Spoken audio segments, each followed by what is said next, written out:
Hello and welcome to everyone. Today we welcome Melissa Beattie as a speaker. She's currently residing in Arizona, but has quite a strong academic connection to Wales since she did her MPhil in ancient history in Cardiff and a PhD in media studies at Aberystwyth. So Miss Swansea, but a good Welsh connection there. From January, she will be associated with Havasa University in Ethiopia. And she's today going to talk to us about what have the Romans ever done for us? Age-old question. So over to you, Melissa. Can you share your screen now? Good. All right, so what have the Romans ever done for us? Yes, there will be a number of Monty Python references. Sorry in advance. So starting with, okay, and why is it not doing that? There we go. So today what we're going to talk about is basically a combination of classical reception and modern media theory. Modern here meaning contemporary rather than as opposed to postmodern. So we're going to start by a definition of terms, which is something I always tell students that they have to do. Talk about some ground rules, basically how is media studies coming at this in a different way from classics or history or archaeology. Then we're going to talk some theory, we're going to talk some methods, and then I'm going to give you a couple of very brief case studies to basically show how. So I believe I was talking about text. So a text in the sort of media studies context is anything that can be interpreted or read. So that's including film, television, social media, museum exhibitions, outside exhibitions, etc., etc., etc. Okay, that's the easy one. So paratexts, which Gray defines in his book on paratexts, are basically words that are around or with the text. So that's things like an episode guide, interviews, DVD commentaries, anything that is going to direct or guide interpretation. Okay, so that's a paratext. Now these can be relative. Okay, so if you think about the Iliad and the Odyssey and the Aeneid, if you've read the Iliad and the Odyssey first, then you read the Aeneid. The Iliad and the Odyssey are the text, and the Aeneid is the paratext. But if you've read the Aeneid first, and you go back and read the Iliad and the Odyssey, then those are the paratexts. Okay, and the same idea with the Bible and Life of Brian. I'm thinking specifically of the Sermon on the Mount scene. If you've read the Bible and you see Life of Brian and you see that, you recognize, oh, okay, this is the Sermon on the Mount. I know exactly what this is. I know what they're supposed to be saying. If you haven't, and you watch Life of Brian, you don't necessarily get the same interpretation because you haven't read that scene in the Bible or you don't know about it. Okay, so in addition to guiding or directing interpretation, it also involves different aspects of a person's sociocultural, subcultural, psychological, individual experiences. Okay. Then an intertext is any kind of communication between texts. So things like homages, in-jokes. These are frequently poorly defined from paratexts. There is a lot of overlap. The distinction breaks down quite easily. Generally, so did the academics who were trying to sort it out at that time. But again, you see Iliad and the Odyssey and the Aeneid. If you've read the Iliad and the Odyssey, you recognize in the Aeneid, okay, the little Odyssey, the little Iliad. If you didn't, then you don't. Okay, same idea with the Bible and Life of Brian, Sermon on the Mount scene. Okay, and then finally, Romanitas, how I'm using it here. This is as a constructed, idealized Roman identity. Okay. So next I want to talk a little bit about some ground rules. If my computer will cooperate. There we go. All right, so some ground rules with media studies. Again, how we look at things a little bit differently from other disciplines. So media has its own rigorous academic work. There are lots of peer-reviewed journals, lots of academic publishers. So while books by or interviews with practitioners, so professional TV writers, camera people, producers, etc., they can absolutely yield valuable insights. I don't want to sound like I'm insulting people who engage in film practice. I'm not. They are fantastically skilled. I've done a little bit of practical theater myself. But these aren't academic works. Okay, so you can't use them uncritically. You're not going to accept everything that's said in the Aeneid without understanding where Virgil was coming from, the fact that he was, that Augustus was his patron, all this other stuff. So you need to do the exact same types of source criticism with any kind of a media book. Okay.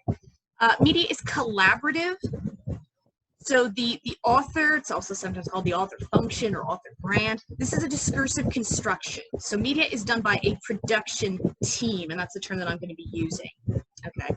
So meaning is made through a combination of text, paratext, and audience interpretation. The exact proportion of those, that's going to depend on which academic you talk to. I tend to view it evenly, 33 1/3% each time.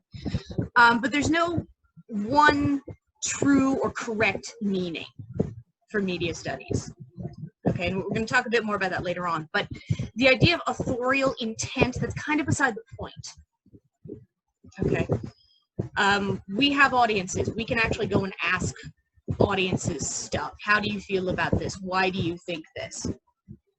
You can't do that with the Aeneid. You can ask a modern audience what they think, but you can't ask an ancient audience. You're basically left with the text and maybe some commentaries on it. But with media, you can ask an audience, and you should.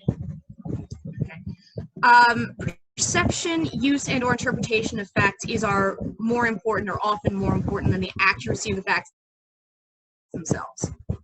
Okay, so why and how are these facts being used or interpreted is more important than what exactly is being used, or whether that information is strictly accurate. Okay, so why and how they connect with the sociocultural reasons for the use or perception or interpretation. Okay, so why is this happening and how is it being done? Or as I occasionally tell students, how is it relevant and why should I care? So that's what media is looking for.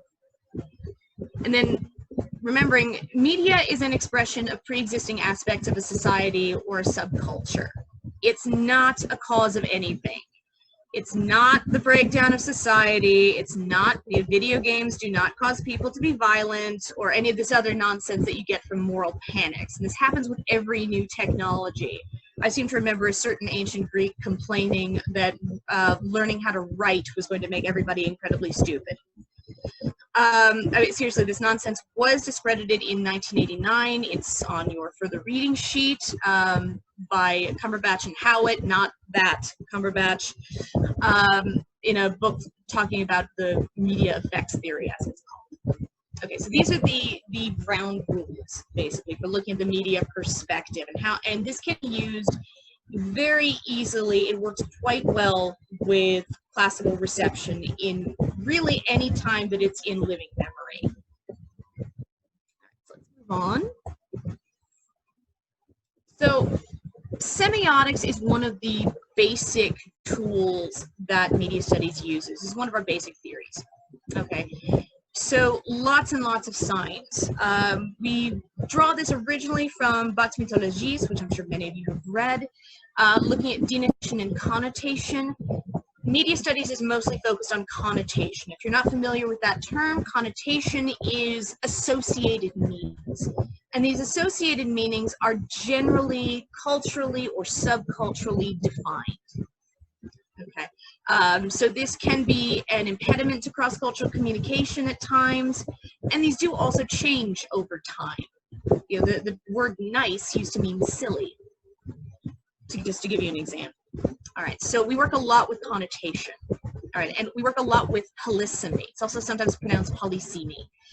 So polysemy, as I'm sure you've worked out, means that one thing can mean a lot of different things simultaneously. Okay, so this is where you get the various associated meanings. You have the denotation and the 90 million connotations to something. All right. This is a hallmark of postmodernism, which media studies is very enthusiastic about, even though none of us can actually define it, which is kind of the point. In terms of how we use polysemy, and we're going to talk a little more about it later on, but in terms of how we use it, we think about things in terms of semiotic thickness and semiotic slimness. Semiotic thickness is when you just keep loading different connotations onto a particular film object or TV object or whatever it is you're doing. And you're getting a whole bunch of different meanings. Okay. Semiotic slimness is when you still have lots of different meanings, but they're all guiding you toward the same interpretation. Thickness is guiding you toward a bunch of different interpretations. Slimness is guiding you towards the same or one specific type of interpretation. Okay. Right, encoding, decoding. This is when media studies started marrying the very linguistic idea of semiotics to a multimodal or basically audiovisual scenario. So Stuart Hall, in his 1980 essay, Encoding, Decoding, it's very structuralist and linear. We're sort of post-structuralist, but there's lots of post-structuralism that's been built on top of it in media studies. So there are basically three types of readings or interpretation. This goes back to the idea of where we kind of throw authorial intent out the window. Okay, so there's the preferred or the dominant reading. We usually call it a preferred reading nowadays. That's the interpretation that the production team had in mind. Generally, this is developed out of, in my experience, desperation to try and get a coherent tone for your entire production team. There are some very famous examples of this really not working. If you look at Doctor Who: The Unfolding Text by Manuel Alvarado and John Tulloch from 1983, they have a chapter on the Doctor Who serial Kinda, which talks basically what happens when a Buddhist writer's work gets given to a primarily Anglican production team. See all the changes in meaning. But anyway, so the preferred or the dominant reading is whatever the production team intended. Okay. The mediated or negotiated reading, those are interpretations based on an individual audience member's own individual combination of sociocultural, subcultural, psychological, and individual experiences. This is why audience research is so important to all of this. You can usually work out a dominant reading or a suite of dominant readings. It is now quite common for production teams to intentionally muddy waters a bit, especially in the case of quality television. Mediated and negotiated readings sometimes are exactly the same as the preferred reading. Sometimes they're very close. They can, however, also be oppositional, which is basically the exact opposite. It's an extreme negotiated reading. So, for example, when I was teaching in Korea a few years ago, students had to write me, I was teaching English, students had to write a short essay on whatever topic they wanted. I had a student write about how in the film The Dark Knight, the Joker was actually the hero. So reading it from that perspective, obviously the film does not want you to think that. It's totally fine with making Batman the anti-hero, but it doesn't really want you to see the Joker as the hero. Her interpretation, which was actually very interesting, essentially based on the Joker got rid of corruption in some respects, that is an oppositional reading. Okay, so it's the exact opposite, basically. And there's a huge continuum between all of these potential readings. But these are the terms that we use, and this is what I was saying about we don't just go with authorial intent anymore. That can be important, because, again, a lot of people are going to pick up on the preferred reading. But it's not the only thing that we look at. And like I said, the combination of how much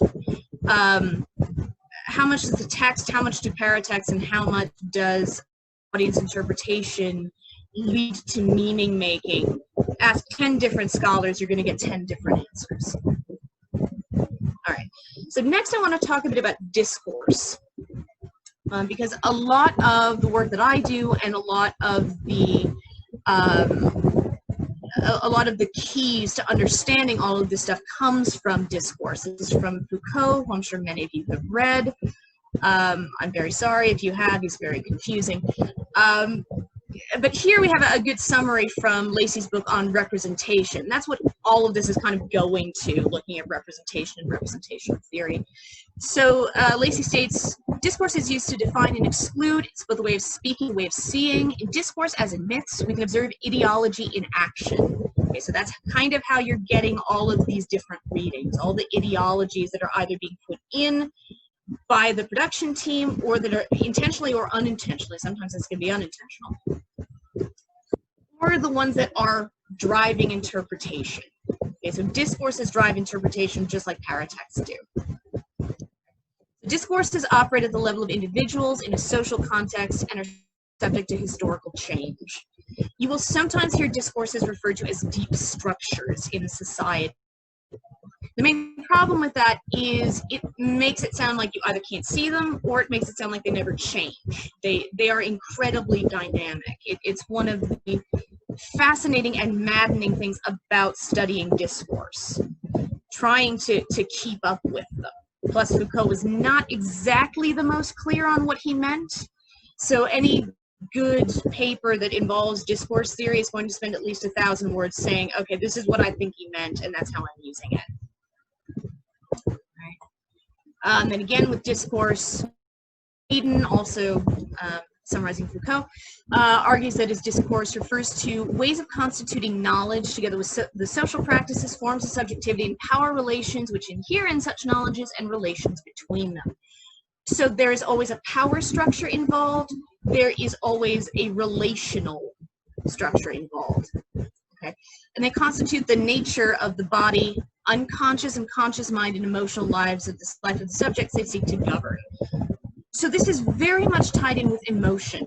This is why, for example, if you point out that someone is engaging in racist discourse or some kind of a racist idea, they will have this sort of knee-jerk response of being angry that you said that they were racist.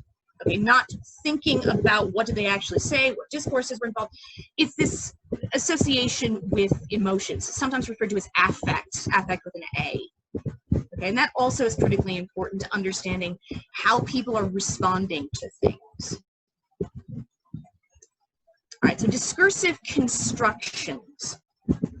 A lot of since what we're talking about today is Romanitas, it is, from our perspective, a discursive construction. It was probably a discursive construction even during Roman times. It's hard to say.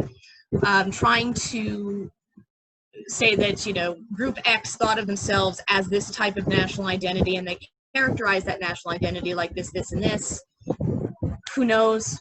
Between the dearth of sources and the fact that most of our sources are elite sources rather than, you know, random person in the street, hard to say how accurate that is. But if we're looking at it from our perspective, how we as, you know, contemporary individuals are constructing this idea of Romanitas, it is a discursive construction.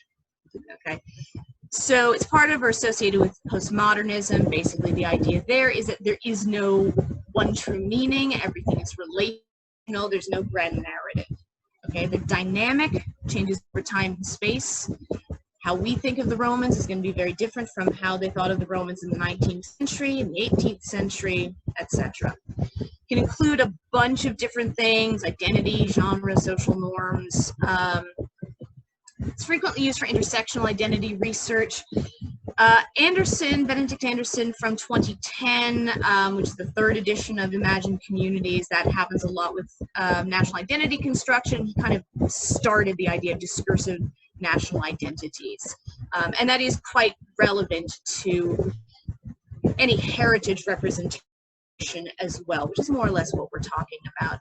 And then there are a few other examples of identity research from Eliot and Strawpower, talking about fragmented but functional, layered, globalized self that constantly shifts, builds, and rebuilds, which also implies that's how any other wider identity is being characterized by individual people. And empirical research has borne this up.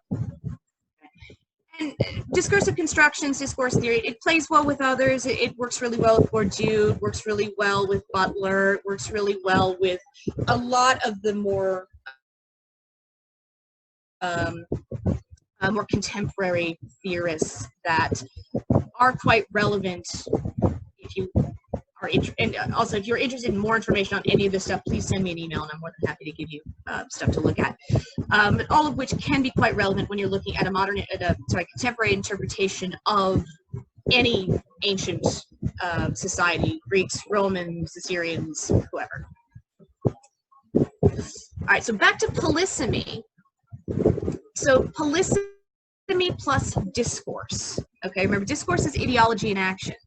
So you have something which can have a bunch of different meanings, and then you have all of these discourses that intersect with individuals, and everyone is engaged, you know, from cradle to grave, arguably even before and after, with loads of different discourses throughout their lives. Okay, so those are going to direct and impact readings, which is one of the things that you find when you do audience research, and also one of the things that you find when you do textual and paratextual research. Polysemy also can be involved with othering, so thinking of things like stereotypes becomes relevant quite a lot, as you can imagine. Othering, which is generally spelled with the capital O, it's this us versus them idea, which is frequently used in political and sociocultural narratives. It's negative stereotypes. There's a lot of loss of nuance or distinctiveness. I'm going to talk a little bit about Islamophobia later on, where you see this quite heavily, and a lot of dehumanizing, making monstrous. If any of you have had the misfortune of having to watch the film 300, you've seen what was done to the Persians. Okay, so that's a very, very quick run through modern media theory. All right, so here are some of the methods that we use. Okay, what we're going to do today, mostly in the case studies, is textual analysis and paratextual analysis, just because audience research takes a very, very long time. Anywhere from 2 months to I'm in my second and a half year of doing a particular audience research project. But part of that is the pandemic screwing everything out. But anyway, so textual analysis, it's a close reading. All right, so you look at the plot, the character, and the aesthetics. I'll explain what that is in a second. And you're always reading for something. So it's not just watching it. The stereotype of the media studies researcher is that we sit and we watch TV, we sit and we watch film, and we occasionally frown and go, and that's our discipline. And while, yeah, we do watch a lot of TV, we watch a lot of film, you're always reading for something. So if I'm analyzing the use of Romanitas, I'm looking for, okay, what are all the Roman references? What are all the Roman symbols? How are they being used and contextualized within the greater episode of the greater film, or if it's a TV show, greater series? Okay. And one of the most difficult things about textual analysis, I think, that I've found with students is the need to develop multiple potential interpretations. You can't just say, I think X. It's totally fine to, in a footnote, say, in the interest of full disclosure, I'm a proponent of this interpretation, just so the audience or the reader knows, okay, this is where the scholar is coming from.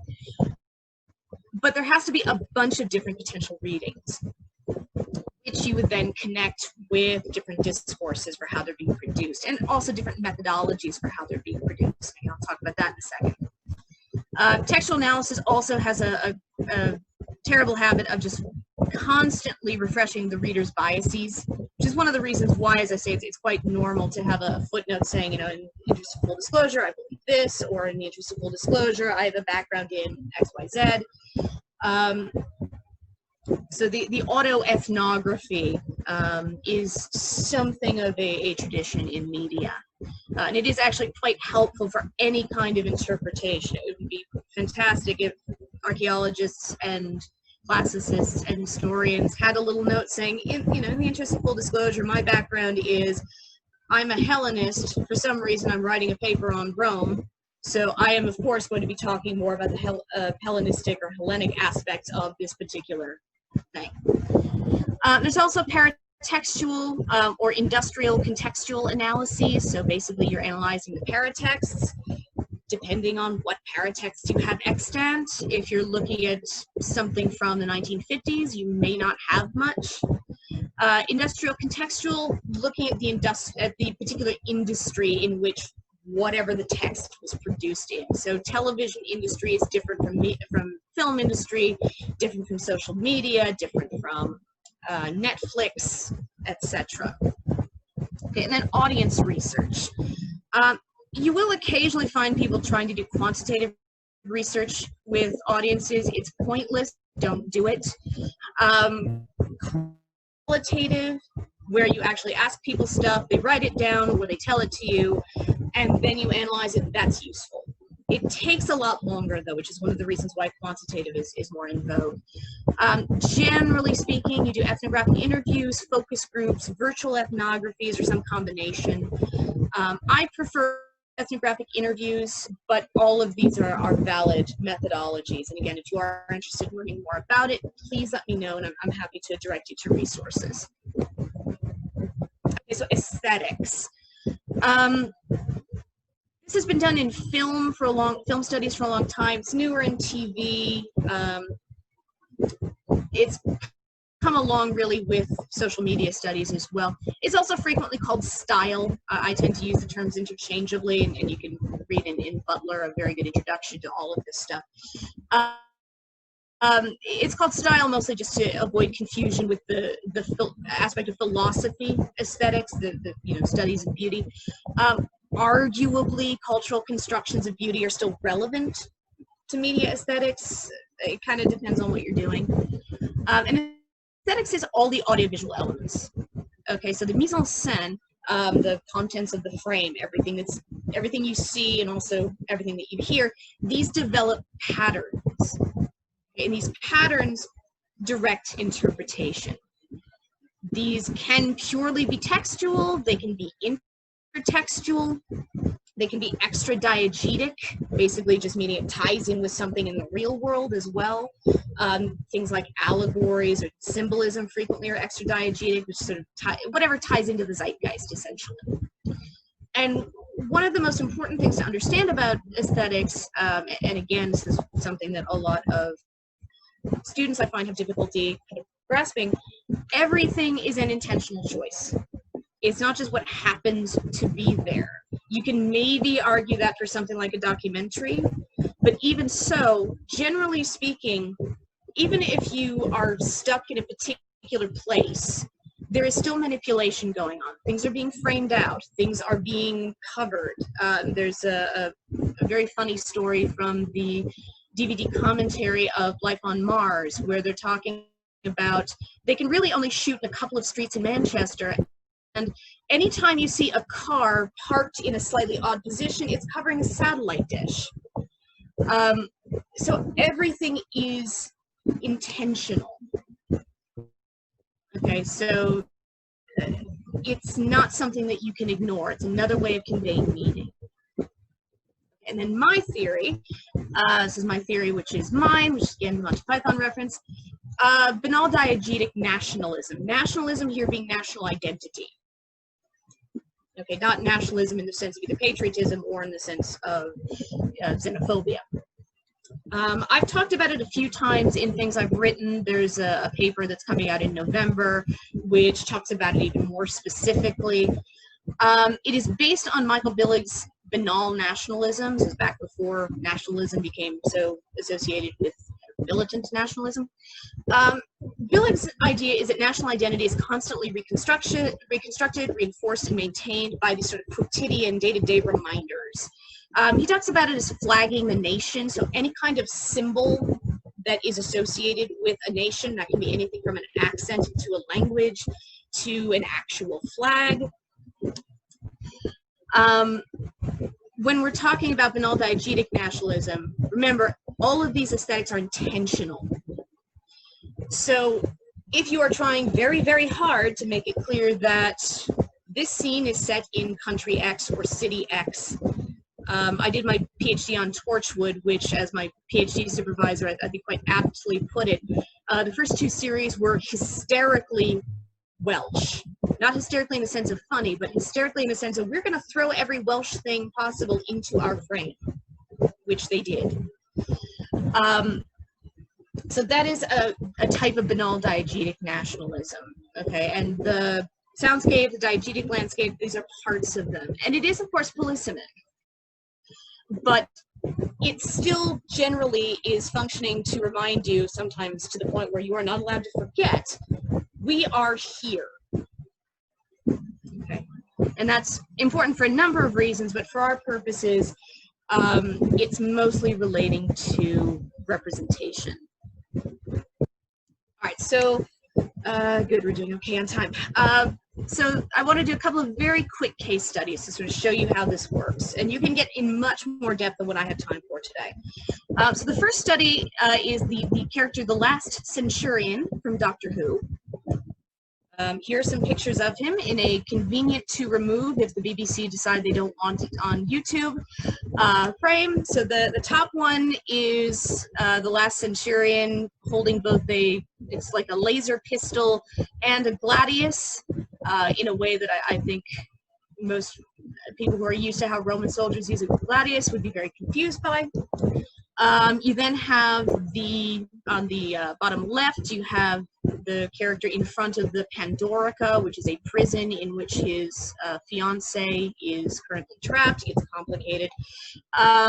The last image is actually, it is an artist's interpretation, which is shown in the actual episode, of the Last Centurion pulling the Pandorica out of a burning building during the Blitz.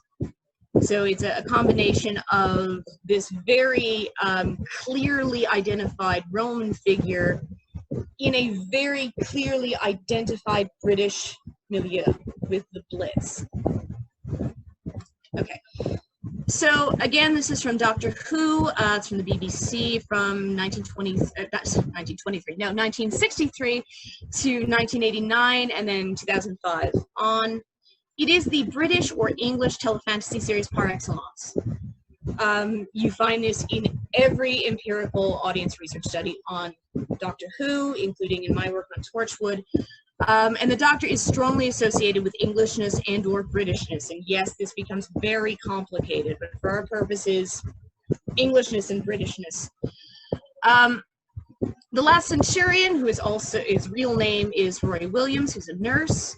He is an explicit analog to the Doctor's, done several times, reinforcing the sort of expressed connection between Romanness and either Britishness or Englishness.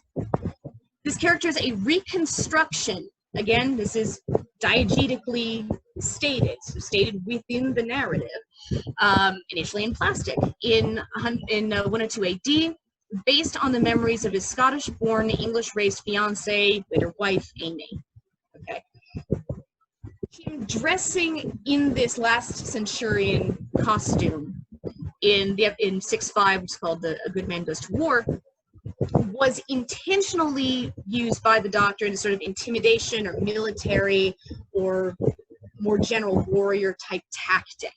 So you see these military and kind of civilian healing, also parental aspects. The point of 6.5, if you haven't seen that episode, is that Rory and the Doctor are trying to find Amy, and Rory and Amy's child. So he's waited for centuries to protect Amy, who is trapped in the Pandorica, like we saw before. So you have this Roman warrior, but he's viewed through the lens of sort of Arthurian-style romance. So this very, very romantic, in all senses of the word, image of a Roman warrior. Okay.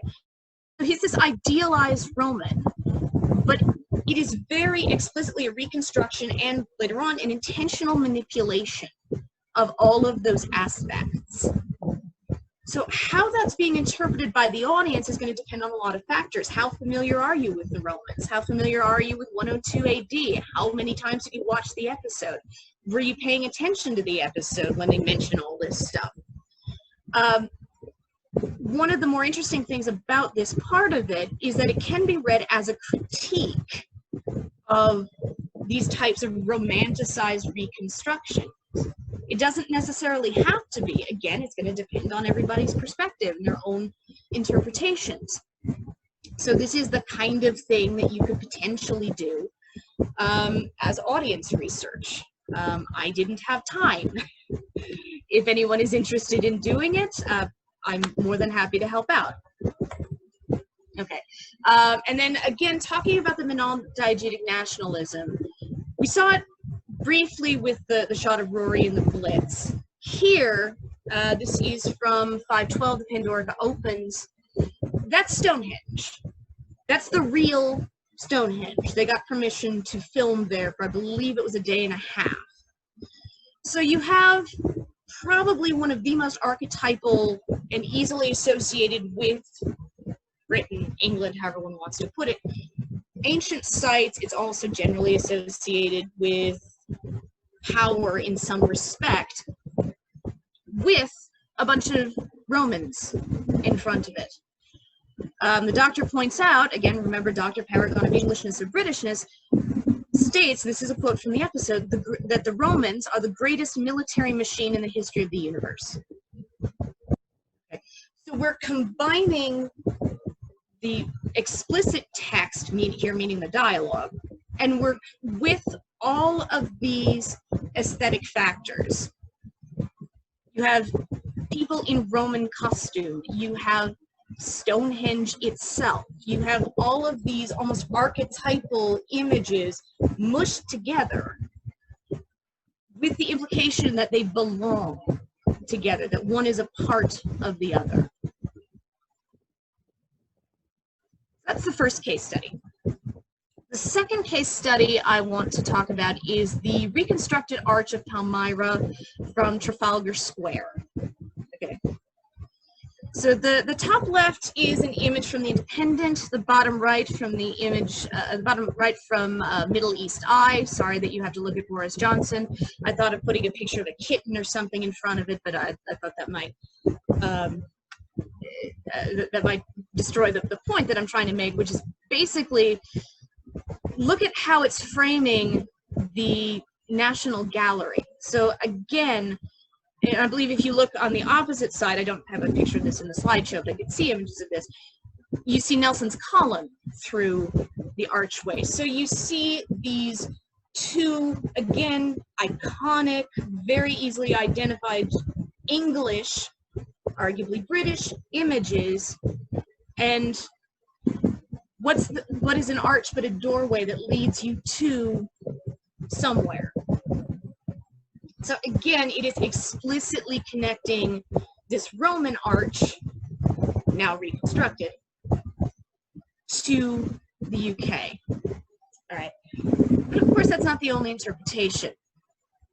So again, case study number 2 is the reconstruction of the so-called Triumphal Arch of Palmyra. It's also sometimes called the Monumental Arch. If you look at most of the press iterations of this story, they call it the Triumphal Arch or Arch of Triumph. So that's what's being picked up on. That's how it's being presented. The original was built by Septimius Severus, presumably to mark the defeat of the Parthians, at least for a bit. It was destroyed by Daesh, also called ISIS or ISIL, in 2015. The reconstruction was placed initially in Trafalgar Square, then moved to various places in the West as well as Dubai. Okay, so how are we connecting this with the zeitgeist? Well, you know, we have this nonsense of the civilized West and the barbarian East. It's obviously a false binary. All binaries are. Islamophobia has elided or erased differences between groups who are majority Muslim. This has happened a lot. There is, I cannot find it, which is why it's not in the further reading section, but there is an article in one of the handbooks of philosophy talking about Islamophobia and how it has elided all of these aspects of race and culture. Remember that Iran is majority Shia. Daesh is a mix, but it's mostly Sunni and Wahhabi. So they are explicitly anti-Shia. So they're not going to be natural allies. So, and again, there's this idea of triumph over Iran because Parthia, Daesh, or Islam. Obviously, this is Islamophobic. But also, it's worth noting that, you know, Rome versus Parthia or Persia, it was never really decisive. It happened a lot. they would have a war, they'd go away, lick their wounds, and they'd have a war again. So this happened repeatedly. There, you know, yes, this is arguably a triumphal arch, but how are we defining triumph here? Okay. Kind of continuing, we also have elements of this sort of Roman and then British imperialism or colonialism. They didn't put this in front of the British Museum, but you know, there is that habit that the British have picked up, not so much anymore, thankfully, of nicking other cultures' treasures and deciding what should be done with them or to them without asking. So, and that is one of the criticisms of this, that, okay, why did you think it was okay for you to do this without asking, basically? And of course, Palmyra itself. So probably the most famous Palmyrene is Zenobia. So she was a queen, she catered to the arts and sciences. She was defeated by Rome, with sort of the implication being that it was her arrogance in thinking that she could defeat or stand against Rome. How often do we see Persians or Parthians sort of feminized in arts or literature? Constantly. You know, it goes well back into the Athenian period. So this can be read as expressing both derision of Palmyra pre-Rome, but it's also kind of misogynist in this reading. And then, of course, there's the political aspect. So you have Johnson's sort of constructed and performed identity. He's supposed to be, you know, sophisticated and brilliant and urbane, and he's not any of those things. But I'm not a fan of this. But this does reinforce this connection with classics and elitism. So I was thinking, as I was putting this talk together, you know, why aren't there many studies done by media studies people on classics? And I finally realized media studies is aggressively anti-elitist, or at least we try to be. So you know, we use a lot of neo-Marxism and all this stuff. The association between classics and elitism, I think, is one of the bulwarks to doing that. All right, but all of this nonsense is kind of reinforcing that association between classics and elitism. And I think in many respects, you know, it's a political power play. It's trying to be seen to have won something, especially given the power vacuum with regard to geopolitics that started in 2016. I didn't vote for him, sorry. I'm really hoping to get rid of him in 2020. So that's the case studies that I had. They are, again, they are very brief. They are kind of almost off the top of the head. Audience research would help flesh a lot of this stuff out.